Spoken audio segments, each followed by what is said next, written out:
जैसे दोस्तों कि आप सभी के सामने यहाँ पे 5 नंबर प्रश्न कर रहा है कि करण ने अपनी मासिक आय का 15% किराए पर और शेष का 60% गृह कार्यों पर खर्च करता है। ठीक है, यदि 2210 रुपये बचाता है तो उसकी मासिक आय कितनी है, ये हम सभी को बताना दोस्तों। तो इस प्रश्न को आप चाहें तो दो तरीके से सोल्व कर सकते हैं। ठीक है, एक 100 मानकर, दूसरा आप x मानकर। ठीक है, तो दोनों तरीके से हम सोल्व करने का यहाँ पे तरीका बताएंगे। तो पहले दोस्तों यहाँ पे मान लीजिए कि इसकी मासिक आय जो है वो 100 है। ठीक है, यानी कि 100% है। ठीक है, मान लीजिए कि इसकी मासिक आय वो 100 है, जिसमें कि यहाँ पे कहा जा रहा है कि 15% वो किराए पर। ठीक है, यहाँ पे सभी लोग ध्यान दें कि शेष यहाँ पे कहा जा रहा है। ठीक है, तो 15% किराए पे, शेष का वो 60% गृह कार्यों पे। तो पहले हम सभी को यहाँ पे 100 मान लिए। ठीक है, तो 100 का पहले हम सभी को 15% निकालना होगा। ठीक है, तो 100 का 15% कितना होगा, 15 होगा। यानी कि आप सभी को बता दिए शुरुआत में ही कि यानी कि 100 का जितना हो कहेगा वही आपका आंसर होगा। यानी कि 100 का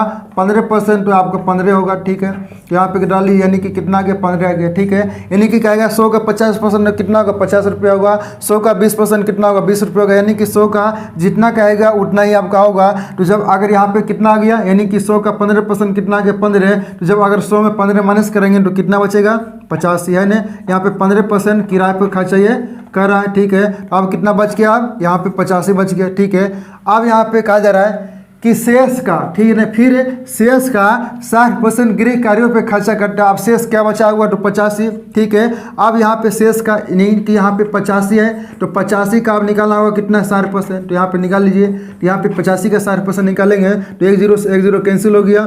और यहाँ पे करा लीजिए 2 से ये 3 बार में, 2 से ये 5 बार में, और ये 5 से ये 17 बार में। ठीक है, तो 17 कितना हो गया, 51 हो गया। ठीक है, तो 85 का 60% कितना हो गया, 51 रुपया हो गया। तो अब यहाँ पे 51 जब अगर इसमें माइनस करेंगे, यहाँ पे सभी लोग ध्यान दें, अब इसमें 51 ये क्या हो गया, तो 51 हो गया आपका यहाँ पे गृह कार्यों है ना, गृह कार्यों पे खर्चा हो रहा है। तो जब अगर 51 इसमें माइनस करेंगे तो कितना बचेगा, यहाँ पे बचेगा आपका यहाँ पे 34 है ना, ये 34% अब बच गया। ठीक है, अब यहाँ पे या 34 रुपये भी कह सकते हैं दोस्तों। अब यहाँ पे कहा जा रहा है कि यदि 2210 रुपये बचाता है, यानी कि ये 34 जो है 34 के बराबर ही आपका 2210 रुपये दिया हुआ है। तो यहाँ पे 1 का मान निकालना हम सभी को, तो यहाँ पे 1 का मान निकाल लीजिए। ठीक है, तो इसे हम यहाँ पे रिमूव कर देते हैं। ठीक है,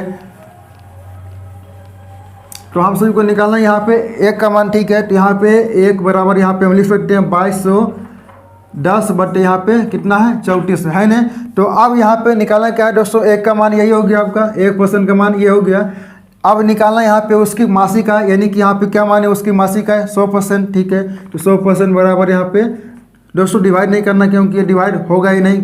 ठीक है, तो यहाँ पे 2210 बटे 34, अब यहाँ पे गुना 100 कर दीजिए। ठीक है, अब इसे डिवाइड कीजिए, तो यहाँ पे कटा लीजिए। ठीक है, तो यहाँ पे कटाएंगे दोस्तों, तो यहाँ पे सभी लोग ध्यान दें, तो 2 से कटाइए पहले, यहाँ पे 2 से ये 50 बार में, और 2 से ये 17 बार में। ठीक है, और 17 से कटाइए, यहाँ पे 17 कम 17, और यहाँ पे 17 तिहाई, यहाँ पे 17 तिहाई 51। ठीक है, तो 13 25 कितना हो गया, 65 हो गया, होगा 13 25 65, यानी कि 6500 जो है दोस्तों उसकी मासिक आय। ठीक है, 6500 जो है उसकी मासिक आय, यानी कि यहाँ पे पर मंथ इनकम यही आपका 6500 आंसर हो गया। ठीक है दोस्तों, इस प्रश्न को एक और तरीके से सोल्व कर सकते हैं। वो तरीका क्या है, तो यहाँ पे मान लीजिए कि इसकी मासिक आय जो है वो x है। ठीक है, यहाँ पे उसकी मासिक आय x मान लिए। ठीक है, अब यहाँ पे कहा जा रहा है शेष, तो आप सभी को पता है कि यानी कि शेष कहा जा रहा है तो 15% किराए पर खर्च करता है। तो यहाँ पे हम सभी को निकालना है बचत। बचत क्यों निकालना है, क्योंकि यहाँ पे देख सकते हो कि जो निश्चित मान है वो क्या है, बचत है। 2210 क्या ये बचत है दोस्तों। तो यहाँ पे जो शेष खर्चा कर रहा है वो नहीं लिखना है, यहाँ पे बचत लिखना है, यानी कि 15% ये खर्चा कर दिया तो बचत कितना कर रहा है, तो 85, तो 85 बटे 100 लिख दीजिए। ठीक है, फिर यहाँ पे 60% गृह कार्यों पे ये खर्चा कर रहा है तो बचत कितना कर रहा है, ये 40 का ये बचत कर रहा है। ठीक है, जो 40 बटे यहाँ पे 100 लिख दीजिए, और ये किसके बराबर है, तो 2210 के बराबर है। ठीक है, 2210 यानी कि बचत बराबर ये बचत हो गया 2210 रुपये।